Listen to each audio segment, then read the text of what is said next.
now I invite comments, responses or ideas from other members of the panel. So just go ahead. Hands up first and yeah. I think regarding this last issue you mentioned in your comment, one could say that maybe it's so that the ancient authors, when they discussed the possibility or possibilities of there being aliens and other worlds, they were discussing something we could called as conceptual possibilities. And now, during the time of empirical science, we can say that those conceptual possibilities, they have become as a kind of physical possibilities, because we can now see that they are from the point of view of natural sciences that explores the nature through tests and experiments by using mathematical and empirical methods. Modern science has shown that they are also physical possibilities, not only conceptual ones. That's a very nice distinction, and I largely agree with you. And I think the theological exploration in the late medieval and early modern period of these issues is largely exploring these issues at a conceptual level. The medieval churchmen actually had a very interesting issue, because it was freely admitted that God had the power to create other worlds if God wished to do so. But the claim that God had actually made other worlds was a very dangerous and risky proposition to assert. So yes, it is largely explored in a conceptual way. Nevertheless, in that exploration, most of the main theological issues that would arise if there were contact with another civilization were explored. And I sometimes chuckle to myself when I read things in the newspapers which imply that these theological problems have only just arisen because we've now discovered all these exoplanets. So I think the discovery of the exoplanets does, if you like, turn the issue into more physical than conceptual. But I think I would want to say that it is not an absolute dichotomy, that there is, and was even in the 16th and 17th centuries, there was graduation from the conceptual to the physical. And if you look at 17th century popular science fiction, there are civilizations on the moon, there are civilizations on the sun, and they are attractive to literary figures because you can invent these other populations and use them as a way of criticizing the fabric of society on Earth.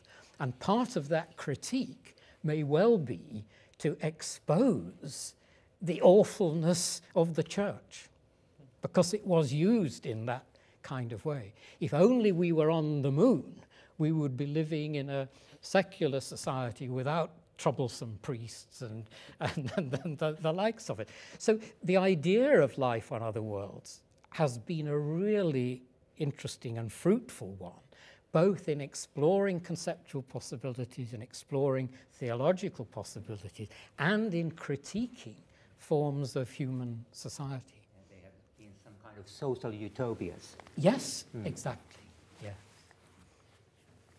Yes, I would just like to make a comment on the question concerning the interaction between Christian theology and natural sciences.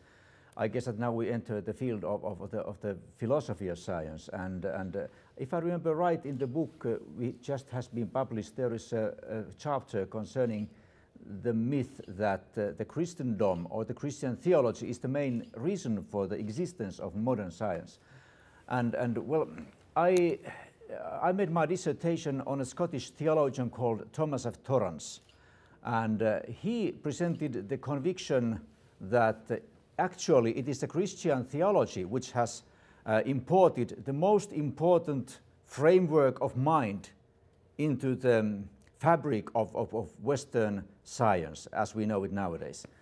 And of course that is one of the most critical points in his thinking, and I guess that this is just justifiably criticized in the book. But anyway, it is interesting to see that Thomas F. Torrance is of the opinion that there are 3 points Christian theology has given into the fabric of the frame of mind, which is still effective in the present natural sciences. One of them is the freedom of the universe, freedom of the creation, which means that the scientific enterprise wouldn't be possible if we didn't believe in the freedom of the nature, freedom from the necessity or the determinism which was so influential in the time of antique. And the other point is that Christian theology has given natural sciences the idea of contingency, so that the idea that this reality we now see could be also otherwise. So this is not the only possible outcome of things we now see around us. So that the idea of contingency is something that stems from the idea of God, the Creator, who could have created the world in another manner. And the third point he makes is that the Christian theology gave modern science the idea of independence, so that the world is somehow it is contingent, but also it is independent, so that we are free to research the nature, and we don't need to be afraid of entering the sphere of the gods or some other obscure divinity. So I just wanted to make the point that this question of what is really the actual intercourse between theological and scientific ideas in the field of the philosophy of science, it is very, very delicate. Yeah, one thing that I would kind of carry on from the, especially the notions of extraterrestrials in the context of theology versus scientific disciplines, is basically another kind of sort of,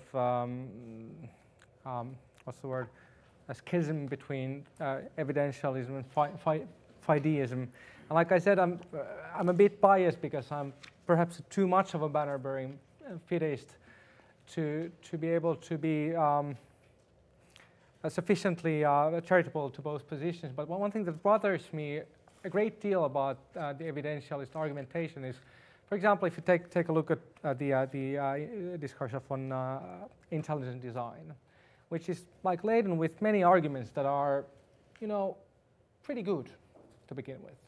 But the problem is that the evidence that they provide us is uncomfortable in the sense that it does not actually imply the existence of God as such. Actually, the more viable scientific hypothesis of all the evidence or theological evidence that we can gather that would imply some kind of intelligent force would actually imply a super powerful alien rather than a God as described in, whichever religious book you want to quote. And the problem is that we do not have any kind of scientific instrument to discern between the two. So at the end of the day, even the evidentialist must become a fideist at the point of arguing that no, it is not a super powerful alien who has been able to, for example, create the eye, but it is the God of the Bible. So this kind of wraps it back to the this kind of if in the terms of aliens or in terms of scientific and religious entities. There's a really delightful passage in Dante's Paradise where I think it was Beatrice who was guiding him through the paradise, and they encounter angels. And then Dante is like, oh man, these angels, they're beautiful and everything. And then Beatrice goes yeah, listen, actually, they don't really look like that. And then Dante is like, what do you mean they don't? They're wow, amazing. I can't quote the passage, but I'm just kind of, improvising on top of it. And then she says something to the effect of that our intellect is not sufficient to understand angels, so this is why they portray themselves to us as these beings of light. So this is kind of like our intellect is not sufficient to grapple with actual, like, you know, propositions that belong to the field of pistis. But we still need to somehow to, like, you know, like Wittgenstein would say, or like Wittgenstein would not say, we need to speak of that thereof we cannot speak of, if we want to entertain theological discourse, if we want to practice religion. And this leads us to the kind of position where, in a sense, in terms of aliens, in terms of religious entities, in terms of scientific religious entities, I still believe very strongly that it is the business of science to discern which entities there are as these sort of like flesh and blood physical entities in the world. But it's the job of theologists to discern which ones of these propositions that belong, which propositions should we put into the category of pistis to begin with. This just makes me wonder what is the role of belief in general? I mean, not necessarily religious belief, but anyway, belief in the trustworthiness of what we discern or what we see or when we do our research work. On what basis can a researcher trust on that whatever he's doing in his or her research work is trustworthy? I mean, I guess that we can't escape the idea of belief, even in this context. I can't help myself. I'm supposed to be the moderator here, but I have to jump in. I could say plenty of things, especially in response to what Lauri said. I don't share your view, so we could talk about that, and that would be a conference in itself. And we'll probably have that at some point and have a lot of fun doing that. But in any case, what I want to ask is this. I'm mostly a philosopher, and we philosophers like to ask very stupid questions. So that's, I think, very typical of philosophers, asking questions that people don't usually bother to ask because they seem so simple, but they turn out to be rather complicated. So my question is this. We've been talking about secularization quite a lot, and we've also used the words like theology and religion. So my question is what's religion? It seems like a pretty stupid question. But it might be not that stupid, actually. So if we go around, and I'd like to hear what you say to that. So what is the religion that we're talking about here? Is it, because it seems on the one hand that we're mostly talking about Christianity. That's a world religion. It has beliefs, organizations, so on and so on. Is that the religion that we're talking about? Is religion something else? Or are we talking about the relationship between organizations like the church and the academia, the social institutions? Or are we talking about beliefs as opposed to other beliefs? Or are we talking about human practices against other practices? So what is this science and religion relationship with respect to the idea of religion? I think you get my drift now. So. Well, you've just partly answered the question by running through all those different possibilities that the word religion might connote. My friend and colleague Peter Harrison, whom you know very well, who wrote a book some years ago, which is essentially the origins of the use of the word religion in academic study during the Enlightenment.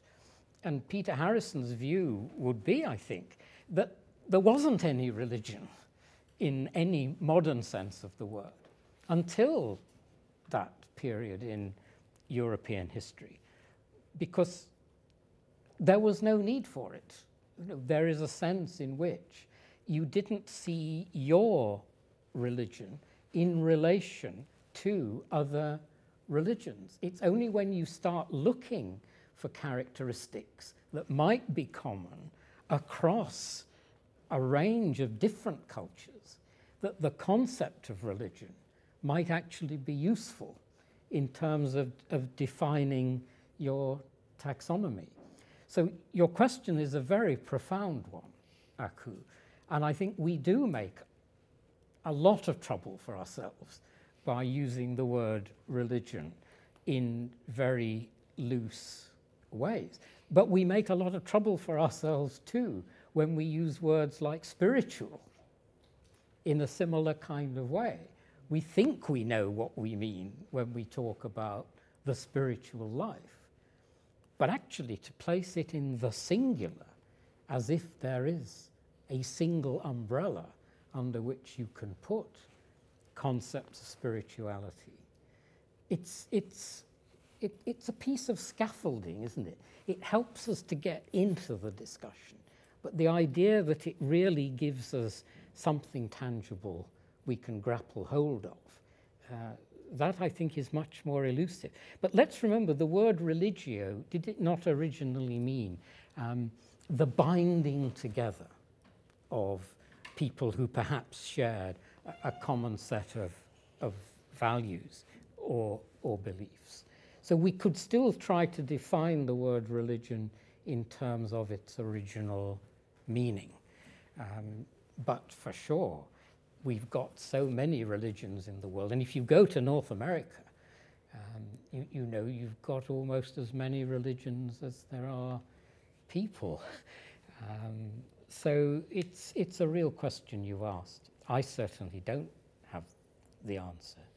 But if I may, it does also take us back to the question about whether you can say that any one religion in particular, like Christianity, is responsible for, in some ways, the rise of modern science. And I think the reason why that is presented as a myth in the book is that the thesis has been overstated and presented as if Christianity uniquely provides the metaphysical foundations for modern science.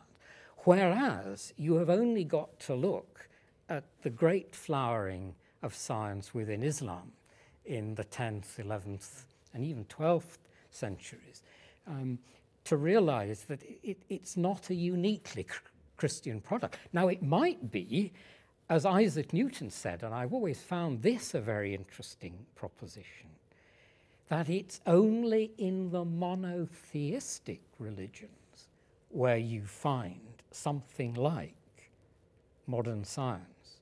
And Newton does actually argue that. And of course, since he's a Unitarian, he's not so committed to a uniquely Trinitarian theology. I'm sorry, I've drifted off, Aku, but that was an attempt to pick up your question, to acknowledge its profundity. It's a good philosopher's question, as you say. But just to turn it round slightly and say, we don't have any trouble calling Islam a religion. We don't have a problem calling Christianity a religion. And Judaism can mean many things, but it also has been a religion in the modern sense in which we use the word. But it may be that word, like the word scientist, is a word that belongs to the modern period, that it ceases to have such a tangible and precise meaning as soon as we go back to these earlier periods when philosophers were more profound than many of them are now, it seems to me. Let's hear from the others. There was something that I picked up from Professor Brooks' earlier segment, the idea that also professional science has its foundational myths. And I must confess that I did a bit of a kind of an optical trick with my diagram there, because the problem is that the diagram is actually three-dimensional, and I only I've shown the kind of like the surface of it. I did my PhD thesis actually on the problems regarding the two types of knowledge known as a priori and a posteriori knowledge. And it turns out that science has its own dogmas, just like religion. So they're both basically like you have to start somewhere. You have to, like Wittgenstein said, you have to have a bedrock somewhere. He said it the other way around, that when you dig deep enough, you end up at a bedrock. Now, so what is religion? I think that's a fantastic question, first of all. And religion and science are both ways of trying to, figure out various kinds of questions. Sometimes the questions overlap, sometimes they don't. I would like it's obvious with the model I showed you, I would love for them not to overlap too much, because I think they can coexist quite peacefully, actually. There's a delightful book I picked up when I lived in France for a year, about 10 years ago, and I lived near to this really delightful antique bookstore.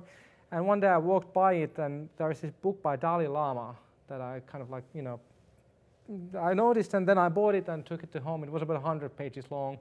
It called something like Introduction to Tibetan Buddhism. And about 1/3 of the book, Dalai Lama, who's like basically a comparable religious figurehead as the Pope, he spends about 1/3 of the book trying to convince you not of the greatness of Buddhism, but of the greatness of religion. And his point in a nutshell is that we need to have, in order to live a full life, we need to have faith, because there's so much that boggles us, so much that we just simply can't figure out, well, like I would like to argue, even hypothetically. So we need to have faith. We need to have some kind of a, you know, groundwork, some kind of way to stay humble at the face of the enormity of it all. But he goes to argue that the way you stay humble is not tied to one single practice, it's just tied to practice in and of itself. And that is his definition for religious, is the practice that keeps you systematically humble in the face of the enormity of it all. Whether it be Buddhism, Christianity, Islam, Hinduism, and so on and so forth. So I think that would be the kind of like difference like between science and religion. Science is actually trying to figure it all out, more or less. Religion is a different type of, I would argue, epistemic practice, also epistemic practice, that at its core puts us in our place in the universe and gives us tools to stay there. And I think it's a very good place to be, personally. Well, what is religion? I think I would like to see the issue as a very wide way of seeing the reality, and I think that religion might be or might not necessarily be something that is dealing with God or gods. I think that religion is putting our ultimate belief or trust in something or somebody that is beyond our control. Was that a Tillich type of definition? Perhaps, yeah. Okay. Ground of being, yeah, something like that. Good. I would say that regarding the religion or religions, that we do not have a one concept of religion, but there are many of them. And what is common to all of those concepts is that they are social constructions endorsed and enforced by different kinds of social groups. And there's something arbitrary, but at the same time something real in religions. They are arbitrary social constructions in the sense that the constituent elements or the criteria for being a religion could be different and are different when we consider different social groups that have a concept of religion. But at the same time, those social groups that enforce and endorse those social constructions called religion, they are real. And that makes the concept of religion very interesting. Actually, it's a little bit similar kind of concept as culture. Cultures are also social constructions.